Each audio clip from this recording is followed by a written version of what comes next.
Salam əziz müəllimlər, xoş gördük hər birinizi. İbtidai, MİQ və sertifikasiyaya hazırlaşan müəllimlərimiz üçün Azərbaycan dilindən yeni bir mətnin video izahını təqdim edirəm. Əziz müəllimlər, izaha keçməmişdən əvvəl nəzərinizə çatdırım ki, yəqin ki, bilirsiniz ki, İbtidai, MİQ və sertifikasiyaya hazırlaşan müəllimlərimiz üçün həm Azərbaycan dilindən, həm də riyaziyyatdan sizlər üçün sentyabrdan bu yana davamlı şəkildə canlı yayımlar edirik. Əgər həmin canlı yayımlardan xəbərsizsinizsə, mütləq kanalımızda canlı hissəsinə daxil olub, bugünə qədər iştirak etmədiyiniz Azərbaycan dili və riyaziyyat canlılarına baxa və eyni zamanda qeydlərinizi götürə bilərsiniz. Biz bilirik ki, imtahanda bizə mütləq ki, mətnlərlə bağlı sual nümunələri düşəcək. Qeyd edim ki, İbtidai, MİQ və sertifikasiyaya hazırlaşan müəllimlərimiz dil qaydaları ilə bağlı sual nümunələrini rahatlıqla yazır. Amma mətnlərlə bağlı sual olanda müəllimlər bir qədər çətinlik yaşayırlar. Ona görə də istədim ki, sizlər üçün hələ vaxtımız varkən mətn izahlarını da təqdim edim. Odur ki, bu tip mətnlərin kanalımızda davamlı şəkildə yerləşdirilməsini istəyirsinizsə, kanalımıza abunə olmağı, video izahımızı bəyənməyi və eyni zamanda paylaşmağı unutmayaq. Əziz müəllimlər, indi isə gəlin sizlərlə birgə Lal mühəndis mətninin izahına baxaq. Mən əvvəlcə sizə mətni oxuyacağam. Qeyd edim ki, imtahanda mətni düzgün şəkildə cavablandırmaq istəyirsinizsə, mütləq ki, mətni diqqətlə oxuyun və təhlil edin. Ümumən, mətnin hər bir sözünə, hər bir cümləsinə, hər bir abzasına çox diqqətli yanaşın. Düzdür, bizim imtahanda o qədər də çox bir vaxtımız olmur ki, biz hər bir şeyi ən incə detalına qədər, belə deyim ki, fikir bildirək, fikirləşək. Amma bizə verilən o vaxt ki var, o vaxt ərzində çalışaq ki, mətni bir dəfə oxuyaq. Amma diqqətlə oxuyaq ki, digər fənlərdən də sual nümunələrini yazmağa vaxtımız qalsın. İndi gəlin baxaq. Mətnimizin adı belədir. Lal mühəndis. New Yorkda Manhattanli Brooklyn arasında tikilən məşhur Brooklyn körpüsünün ibrətamiz tarixçəsi var. Deyilənə görə, Bərə ilə Brooklynə gedərkən buz kütləsinə ilişən John Roebling burada bir körpü tikmək qərarına gəlmişdi. Deməli, mətnin elə birinci abzasından biz bildik ki, körpü tikmək qərarına ilk olaraq kim gəlir? John Roebling gəlir. Nə vaxt gəlir? Bərə ilə Brooklynə gedərkən buz kütləsinə ilişir və bu zaman burada bir körpü tikmək qərarına gəlir. Yaxşı, keçir ikinci abzasa. O, 1883-cü ildə həmin yer üçün möhtəşəm bir körpü layihəsi hazırladı. Baxın, müəllimlər, həmişə canlılarda da deyirəm. Ola bilər ki, bizə deyər ki, həmin körpü layihəsinin hazırlanma ili, yəni layihənin hazırlandığı zaman ehtimaldır. Xeyr, layihənin hazırlandığı zaman mətnə əsasən faktdır. Çünki biz görürük ki, 1883-cü ildə həmin yer üçün möhtəşəm bir körpü layihəsi hazırlandı. Artıq bu il burada var. Əgər ili biz burada görürüksə, bu faktdır. O zaman ehtimal olardı ki, il burada verilməzdi. Biz onu nəyəsə əsasən, hansısa bir tarixə əsasən müəyyənləşdirərdik. Amma biz görürük ki, fakt burada il verilibdir. Daha sonra keçirik digərinə. Ancaq körpü mühəndisləri bu layihənin heç cür baş tutmayacağını dedilər. Fikrindən dönməyən Roebling, oğlu Washingtonun bu işi görəcəyini düşünürdü. Deməli, biz burada John Roeblingin əzimli, inadkar olduğunu görürük. Səbirli olduğunu görürük. Çünki ona mühəndislər deyir ki, bu layihə heç cür baş tutmayacaq. Yəni, nəticə verməyəcək. Amma yenə də John Roebling fikrindən dönmür və oğlu Washingtonun bu işi görəcəyini düşünürdü. İnanırdı ki, oğlu gələcəyin istedadlı mühəndisi olacaq. Keçir üçüncü abzasa. Washington atasının yarımçıq arzusunu yerinə yetirmək qərarına gəldi. Ata ilə oğul bu işi necə görmək haqda uzun uzadı düşündülər. Layihə üçün pul da tapdılar. Sonra 2 ay mühəndis həvəslə İki mühəndis həvəslə işə başladılar. Bir neçə ay keçmişdi ki, tikintidə baş verən qəzada John Roebling öldü, oğlu Washington da ağır yaralandı. Məsələn, verər ki, ata və oğul qəzaya tutaq ki, avtomobil qəzasına düşdülər. Xeyr, bax deyir ki, bir neçə ay keçmişdi ki, tikintidə baş verən qəzada John Roebling öldü, ata ölür, oğlu Washington da ağır yaralanır. Deməli bunlar, belə deyim də, John Roebling inadkar olur, bu körpünü inşa eləmək istəyir və bunun üçün oğlu Washingtona ümid bəsləyir.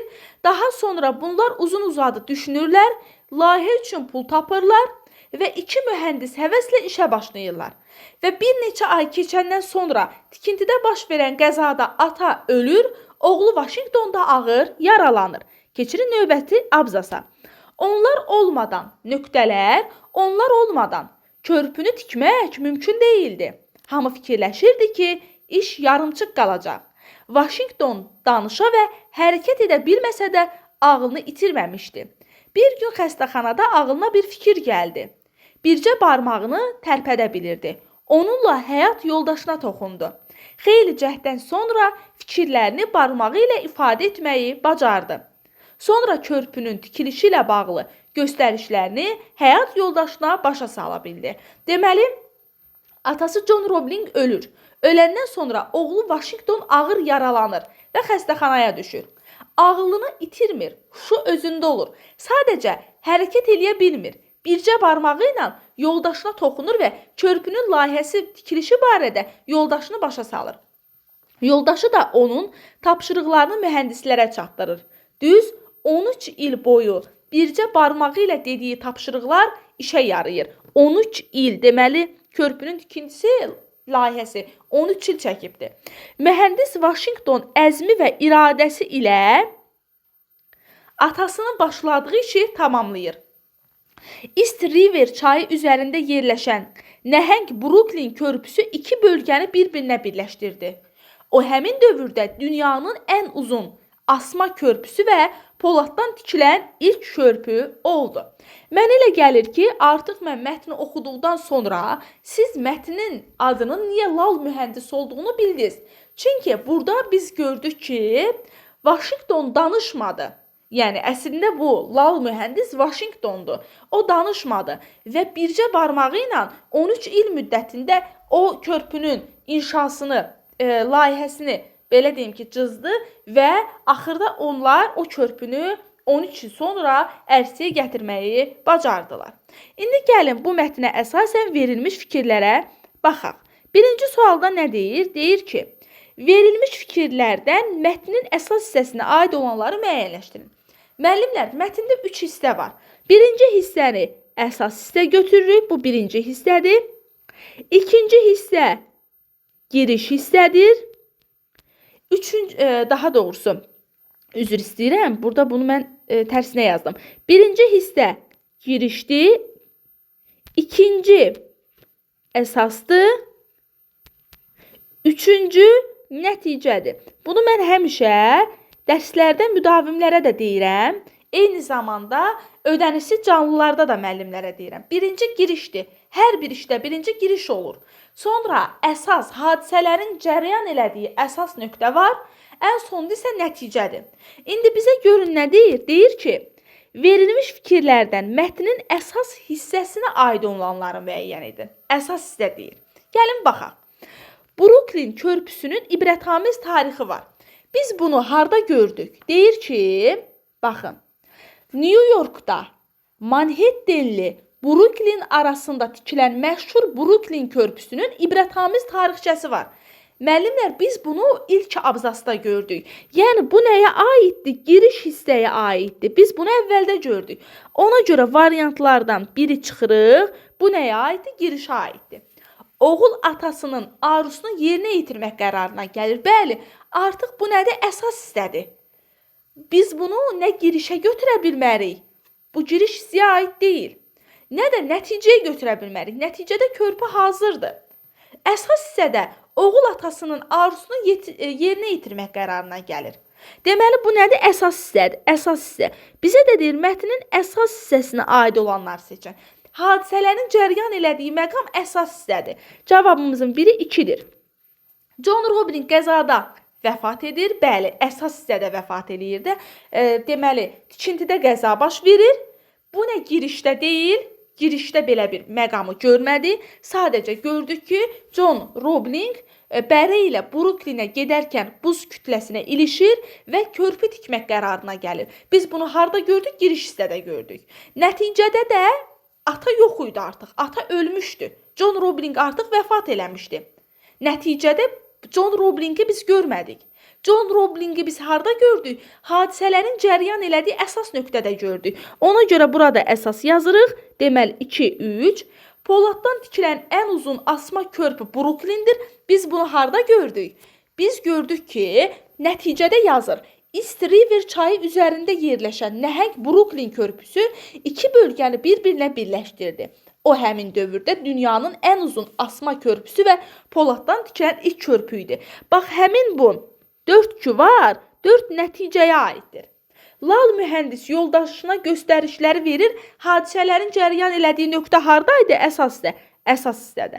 2, 3, 5. Cavabımız nə olur? Təbii ki, D variant. Bu qədər rahat.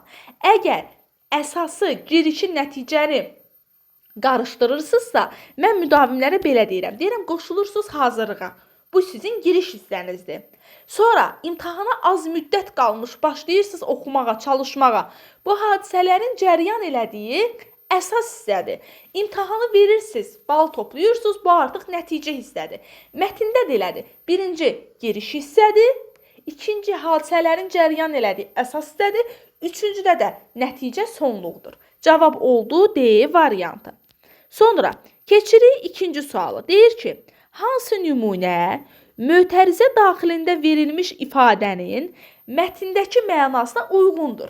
Mötərizə daxilində verilmiş ifadəni biz ikinci abzasda gördük. Gəlin ikinci abzasa baxaq. Ancaq körpü mühəndisləri bu layihənin heç cür baş tutmayacağını dedilər. Mötərizə içərisində bizə baş tutmayacağını verdilər. Tutmayacağını dedilər fikir verilibdir. Deməli, baş tutmayacağı nə deməkdir? Yəni, nəticə verməyəcək. Deyirəm ki, sizin bu istəyiniz baş tutmayacaq. Yəni, nəticə verməyəcək. Deyirəm, Zəhranın tutaq ki, Bakıya getməyi baş tutmadı. Nəticə vermədi. Yəni, burada deyir ki, hansı nümunə mötərizə daxilində verilmiş ifadənin mətndəki mənasına uyğundur?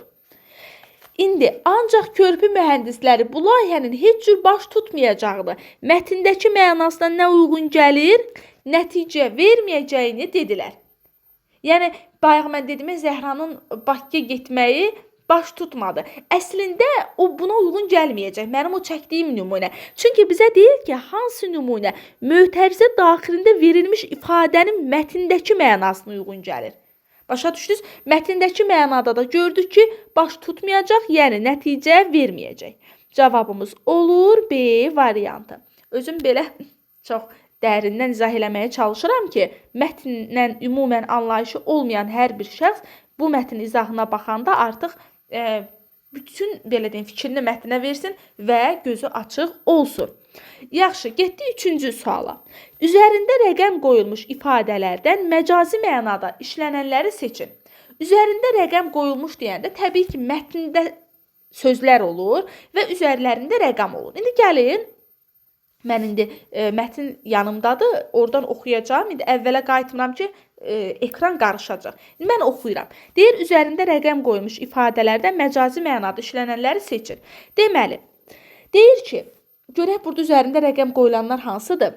O inanırdı ki, oğlu gələcəyin istedadlı mühəndisi olacaq. Bizə verib istedadlı sözünü. Baxın, istedadlı. Qarşısına da bir yazıbdır. İstedadlı mühəndis məcazi mənada deyil axı. Burada həqiqi mənadadır. Bizə də deyir ki, məcazi mənada verilənləri göstərin. Ona görə biri götürə bilmərik. İstedadlı mühəndis həqiqi mənadadır. Variantlardan biri çıxdıq. Baxırıq ikinciyə. Washington atasının yarımçıq arzusunu. Yarımçıq çörək olar, yarımçıq məsələn su olar, yarımçıq arzu necə ola bilər? Yəni olmaz axı. Yarımçıq sözün yazıb, yarımçıq arzu. Üstündən 2 qoyubdur. Yarımçıq arzu necə olsun? Ona görə deməli 2 də məcazi mənadadır. Sonra baxırıq 3-ə. Deməli, bir gün xəstəxanada ağlına bir fikir gəldi. Fikir adamın ağlına necə gələ bilər? Deyirəm, Zəhra yol gəldi. O bizə gəldi. Bu doğrudur. Amma ağlına bir fikir gəldi. Fikir adamın ağlına necə gəlsin? Bu məcazidir də 2-3. Ona görə də düzgün cavabımız olacaq təbii ki, variant. Bu qədər rahat. Bizdən çünki məcazini soruşur. Sonra keçirik 4-cü suala. Deyir ki, hansı ifadələrlə mətnin nəticə hissəsini genişləndirmək olar? Mətnin nəticə hissəsi hansıydı? Son hissə idi artıq. Düz 13 il boyu bircə barmağı ilə dediyi tapşırıqlar işə yaradı. Mühəndis Washington əzmi və iradəsi ilə atasının başladığı işi tamamladı. East River çayı üzərində yerləşən nəhəng Brooklyn körpüsü 2 bölgəni bir-birinə birləşdirdi. O həmin dövrdə dünyanın ən uzun asma körpüsü və poladdan tikilən ilk körpü oldu. Nəticə hissə budur. İndi nə deyir? Gəlin baxaq. Deyir ki, körpünün inşası düz 13 il çəkdi.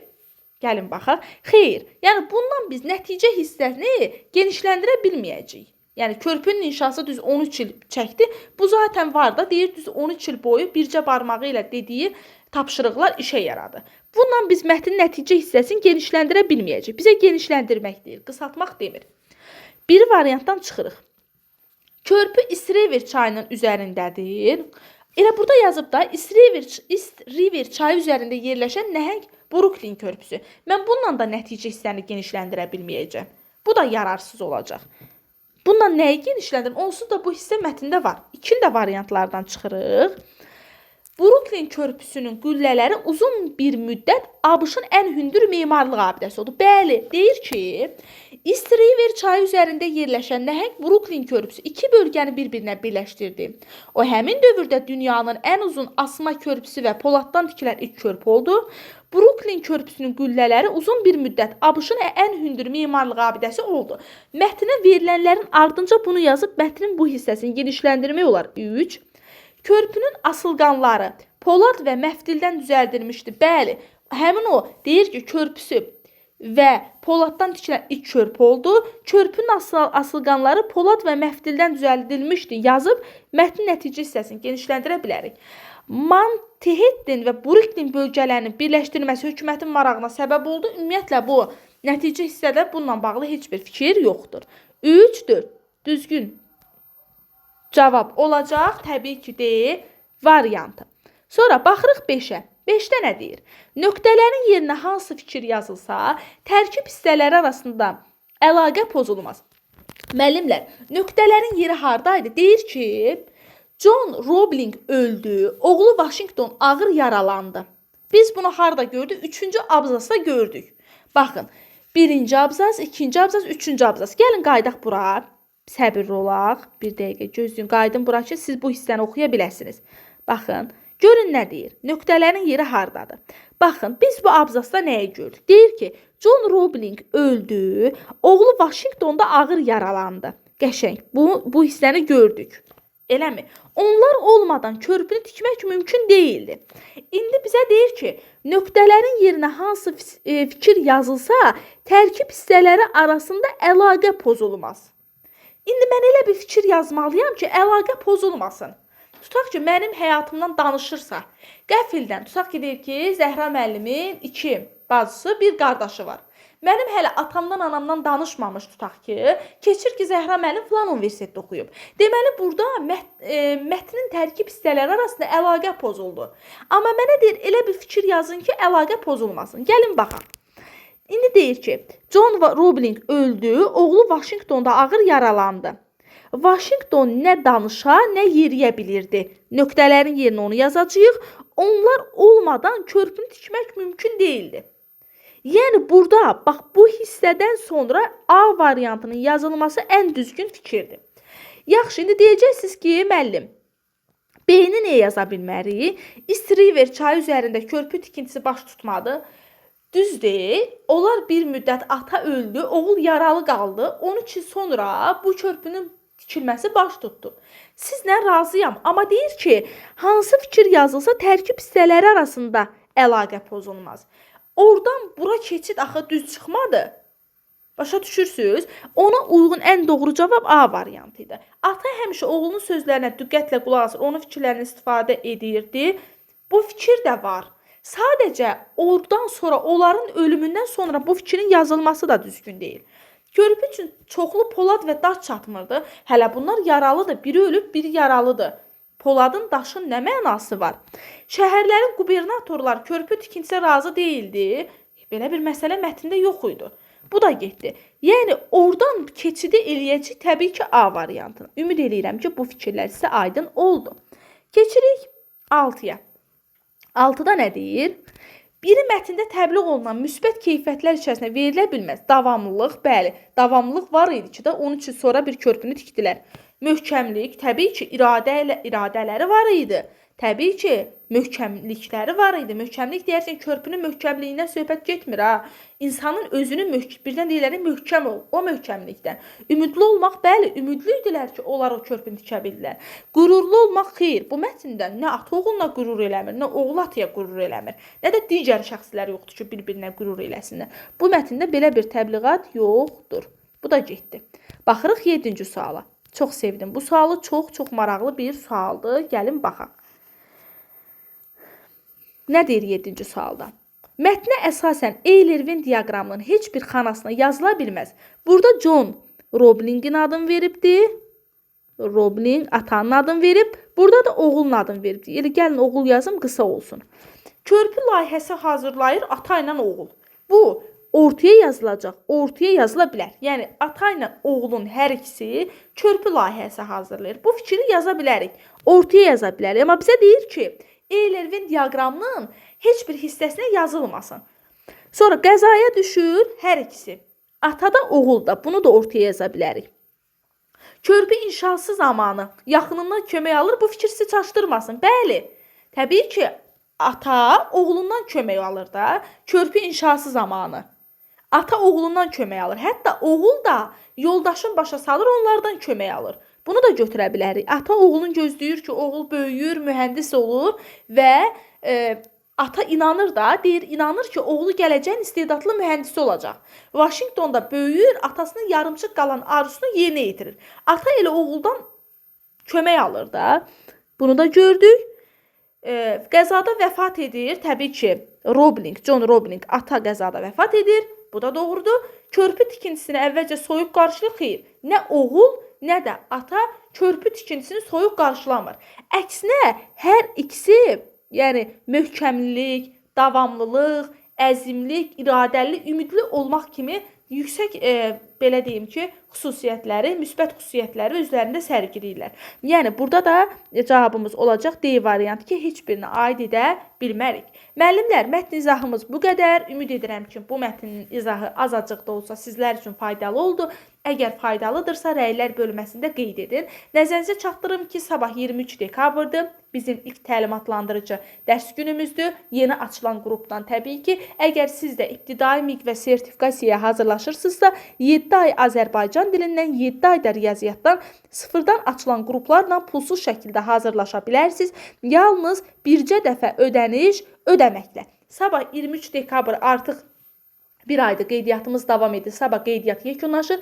Müəllimlərlə təlimatlandırıcı dərs günümüzdür. Bundan sonra isə inşallah həmin o dərs günündən əlavə bizim yanvarın əvvəllərində, yəni yanvarın 5-i 6-sı da həmin o sabah təlimatlandırıcı dərs günü olan müdavimlərimizin yanvarın əvvəlləri ilk dərs günü olacaq. Yəni ilk dərs günü yanvar ayının 5-i ya da 6-sı günüdür. Sadəcə sabah onların təlimatlandırıcı dərs günü olacaq ki, onlar artıq 7 ay ərzində bizə verə biləcəkləri bütün sualları biz 40 dəqiqə içərisində cavablandıracağıq ki, nə müdavim narahat qalmasın, nə də müdavimlərimiz narahatdır deyə biz də narahat olmayaq. Riyaziyyat dərslərini təqdim edəcək Şakir müəllim Şakir İbadov, Azərbaycan dili dərslərini isə mən özüm Zəhrə Əhmədova sizlər üçün təqdim edəcəm. Əgər siz də yalnız bircə dəfə ödəniş ödəyib 7 ay Azərbaycan dilindən, 7 ay da riyaziyyatdan pulsuz hazırlaşmaq istəyirsinizsə qruplarımıza qoşula bilərsiniz.